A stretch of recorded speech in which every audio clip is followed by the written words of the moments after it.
Top FM. More music variety. Top. This is the way. Ya, baik temannya masih di 95.1 Inspirasi kita semuanya dan masih bersama Bayu Ahmad untuk malam hari ini masih di sebesar program podcast Radio Singosari Top FM untuk malam hari ini.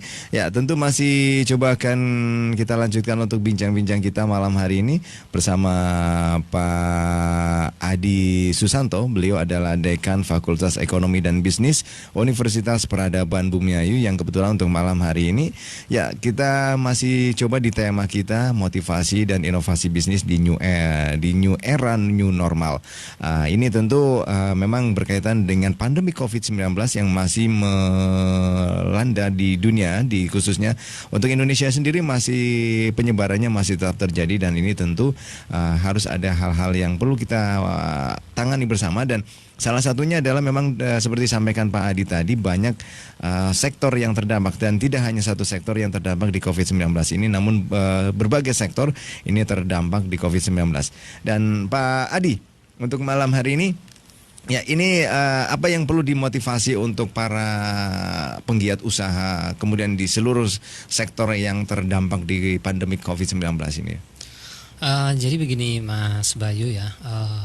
Mereka atau kita semua memang butuh motivasi ya karena keadaannya seperti ini, jadi kita memang butuh sebuah dorongan motivasi, tetapi motivasi ini bukan hanya sekedar motivasi tetapi motivasi yang bisa diterima oleh masyarakat atau bisa dicerna secara logika gitu. Karena kebanyakan orang yang hanya wah kamu semangat nih, jangan sampai ya, hanya sebatas itu saja tanpa memberikan jalan solusinya itu seperti itu.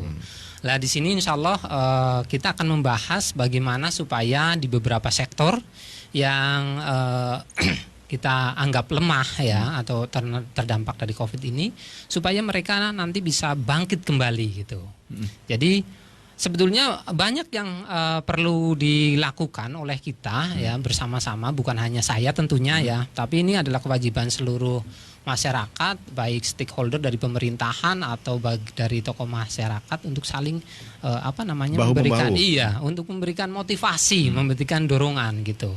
Cuma bedanya kami hadir dari saya pribadi itu merasa terketuk bahwa wah saya miris ini melihat dampak-dampak ini kalau kita tidak memberikan motivasi dan memberikan inovasi itu yang ingin saya sampaikan pada malam hari ini kepada masyarakat Indonesia umumnya dan khususnya untuk masyarakat Brebes Selatan gitu. Ya, kemudian ini untuk motivasi seperti apa Pak yang sebetulnya harus dilakukan oleh kita terhadap dunia usaha yang memang sangat terhimbas di pandemi Covid ini?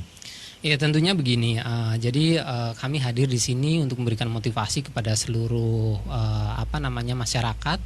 Tentunya ini bukan karena ini bisnis, tetapi bukan hanya di bidang perekonomian saja ya sebetulnya.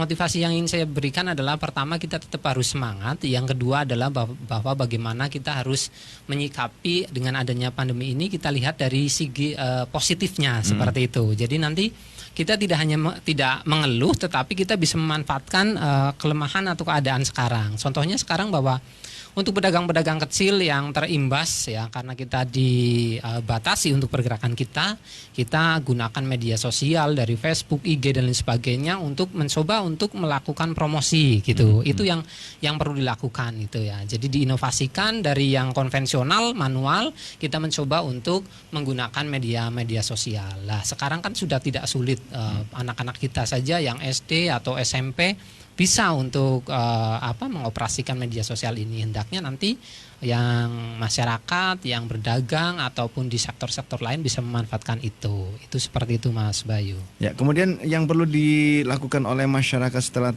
mendapatkan motivasi seperti apa Pak? Mungkin tentu ini banyak juga masyarakat kecil yang terdampak dan tentu ini juga mereka kebingungan ini seperti apa langkah-langkah yang kemudian juga seperti apa usaha apa gitu karena dari dampak Corona ini banyak juga yang di PHK gitu.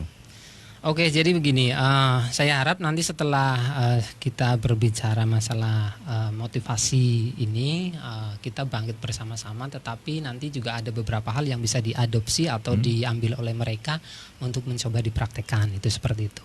Tentunya begini, setelah kita beri motivasi mengapa harus berbisnis ya, ya tentunya alasannya kuat ya. Di mana bisnis ini adalah kalau kita sebagai umat muslim ya panutan kita Rasulullah saja sebagai nabi kita berbisnis gitu ya. 9 pintu rezeki dari 10 itu adalah berbisnis. Tentunya kita harus melihat itu dulu ya. Jadi nanti kita ternyata bisnis ini yang bisa menolong mengangkat perekonomian kita, itu seperti itu.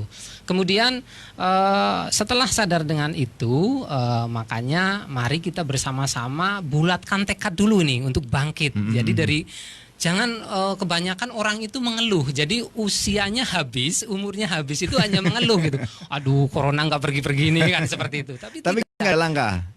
Iya, itu yang bikin, atau bikin status saja Mas Bayu. Jadi status susah nih, nggak melangkah gitu. Jadi kita jangan seperti itu. Sekarang kita bangkit bersama, bagaimana kita berbisnis. Nah, yang pertanyaannya pasti nanti dari Mas Bayu, loh kita kan di PHK, kita kan modalnya juga nggak ada gitu lah. Nah, ini ada juga beberapa bisnis yang memang tidak memerlukan biaya terlalu besar atau bahkan bisa nol cost gitu yang harus dilakukan untuk mencoba bangkit dari keterpurukan kita gitu ya. Satu contoh kita menjadi reseller misalnya ya. Itu nol cost ya? Nol cost itu. Contoh ini ya, sekarang kan banyak produk-produk yang diperdagangkan secara online gitu ya.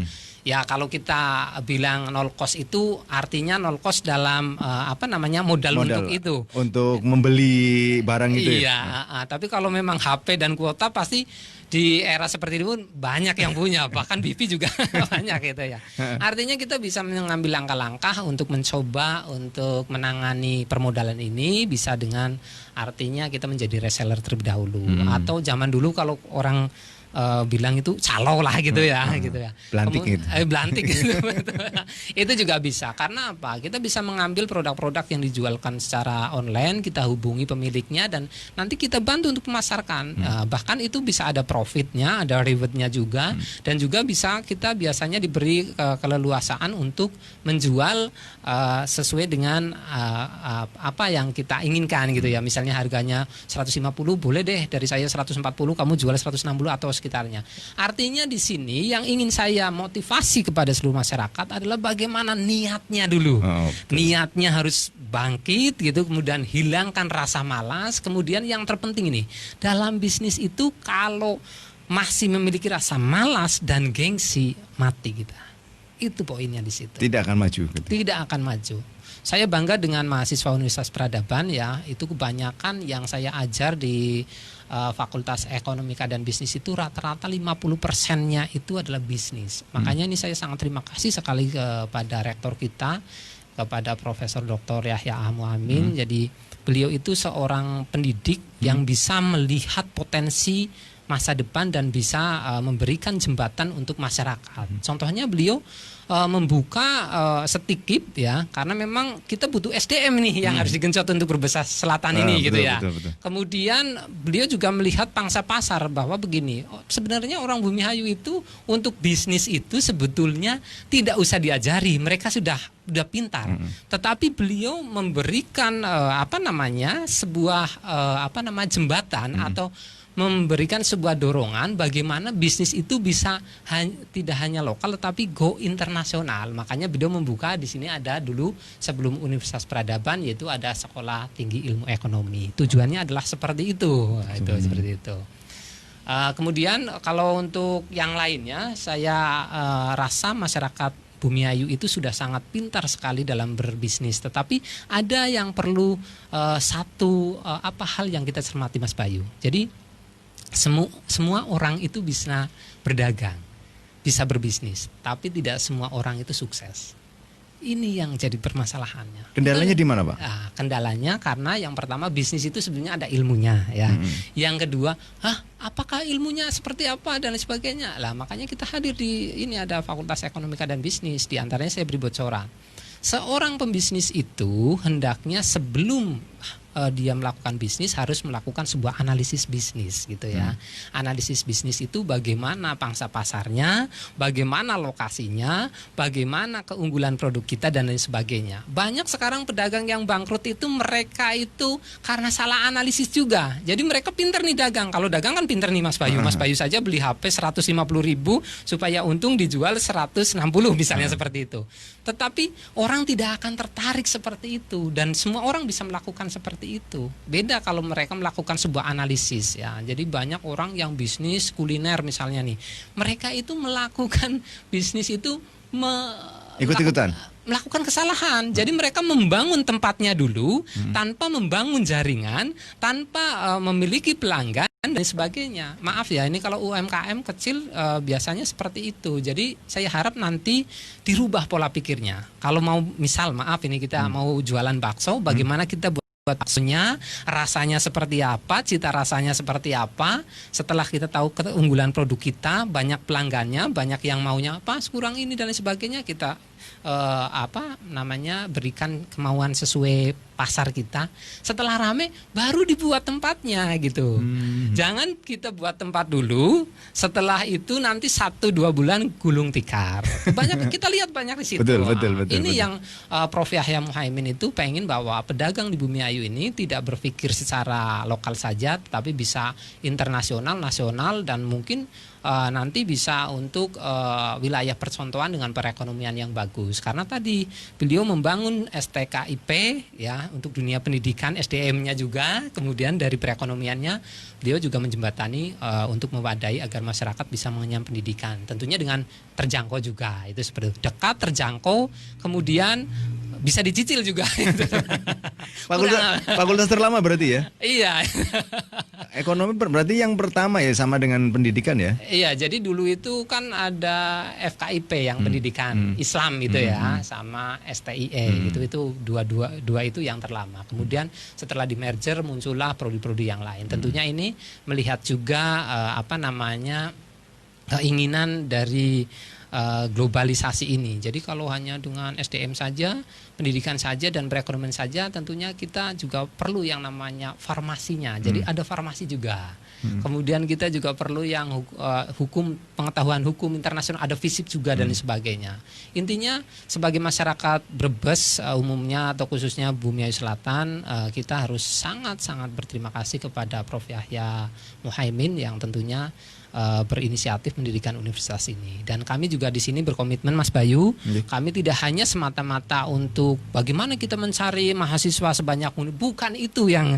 Jadi di Universitas Peradaban itu ada yang namanya Tridharma ya. Jadi dari pengajaran, penelitian dan pengabdian. Makanya di malam hari ini saya terima kasih sekali kepada Mas Bayu, kepada Top FM ya, bersedia memberikan waktunya untuk kami untuk berbagi sedikit motivasi ya untuk masyarakat agar nanti masyarakat bangkit di masa-masa yang lesu ini gitu Mas Bayu. Ya, dan ini tentu menarik Pak Adi Susanto. Ini tadi ada bocoran-bocoran yang sudah diungkapkan sama Pak Adi. Ini tentu untuk Top Mania semuanya ada, ini adalah kuliah gratis ya. Yang mana kalau Top Mania nggak mengikuti siaran kami ini akan mahal sekali. Ini mahal ini. Siaran ini mahal karena apa? Karena ini ada peluang-peluang bisnis yang bisa kita kutip dari Mas Adi Susanto. Salah satunya tadi mungkin nol cost ya. Tadi saya malahan yang nol cost ini saya tertarik ini. Betul gitu ya. Bisnis ini bisa nol cost ketika Top Mania mungkin melihat kita di Facebook kan ada grup jual beli gitu ya. Betul. Nah, kemudian di situ biasanya ada hubungi nomor ini jual ini gitu, dan itu mungkin bisa dimanfaatkan ya, Pak. Iya, betul. Jadi sebetulnya tinggal kita kreatif saja. Bahkan ada sebuah bisnis nol cost yang untungnya itu bisa dapat motor 1 itu. Broker. Bisa seperti itu, atau juga kita juga memanfaatkan yang lokal juga bisa. Contohnya seperti ini, ada beberapa kita lihat saja, misalnya ada rumah dijual, itu. Ya ada motor mobil dijual, kita bilang Pak kita bantu jual Pak dan sebagainya. Intinya itu adalah kemauan yang kuat untuk itu ya. Yang kedua gengsinya dihilangkan Mas itu. Jadi kalau gengsinya sudah melekat, wah ini mau tanya gengsi lah, malu ya sudah mati kita di situ, karena memang kita harus betul-betul di bisnis ini bagaimana kita bisa memposisikan barang-barang kita sesuai dengan apa yang sedang diminati oleh masyarakat. Oh, masyarakat lagi tren nih. Kalau di YouTuber kan lagi tren itu. Wah, artis ini rumah, mobil dan sebagainya. Lah kita harus analisis nih kebutuhan dari masyarakat Bumi Ayu atau wilayah Brebes Selatan ini atau sekitarnya yang lagi sangat dibutuhkan apa nih gitu kan. Sekarang ini bisa nih ada sebuah bocoran kalau kita mau berbisnis di konveksi bagus masalah masker karena ini pandemi masih lama. Betul. Iya, masker bisa dikombinasikan. Kita jadi kalau penjahit saja, maaf ini kita cerita sedikit sharing ya. Jadi betul. kalau penjahit saja monoton dengan ilmunya yang sudah jahit ini di Facebook terus di Instagram dilakukan promosi, ya tidak akan menarik. Tapi bagaimana kita membuat masker, kita hubungi dinas pendidikan, kita hubungi sekolah SD dan lain sebagainya, kita tawarkan, Pak ini bagaimana kalau bikin masker ke saya ada logo SMP-nya jenengan dan satunya gini ini, itu bisa. Jadi artinya